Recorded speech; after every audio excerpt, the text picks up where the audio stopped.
نفع اور نقصان۔ یوسف صاحب کی شاہی جیولرز شہر کی سب سے مہنگی دکانوں میں شمار ہوتی۔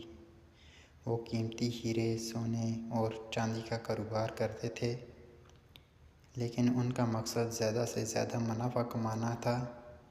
ایک دن ایک سادہ لباس میں ایک بوڑھا آدمی دکان پر آیا۔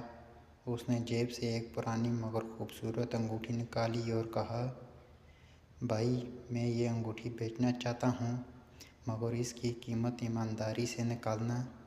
یوسف نے انگوٹھی کو ہاتھ میں لیا، سرسری نظر ڈالی اور بولا، یہ بہت پرانی ہے، زیادہ قیمت نہیں ملے گی، بس 4000 روپے دے سکتا ہوں۔ بوڑھا شخص مسکرا کر بولا، اس انگوٹھی میں قیمتی ہیرا جڑا ہوا ہے اور تم نے اس قدر کم قیمت لگائی ہے۔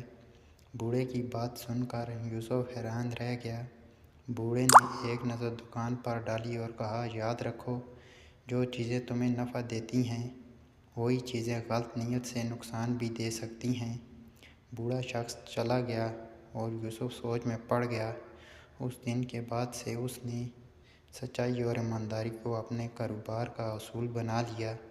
کچھ دنوں بعد ہی لوگ شاہی جیولرز کو صرف قیمتی زیور سے ہی نہیں بلکہ ایمانداری کے لیے بھی جاننے لگے۔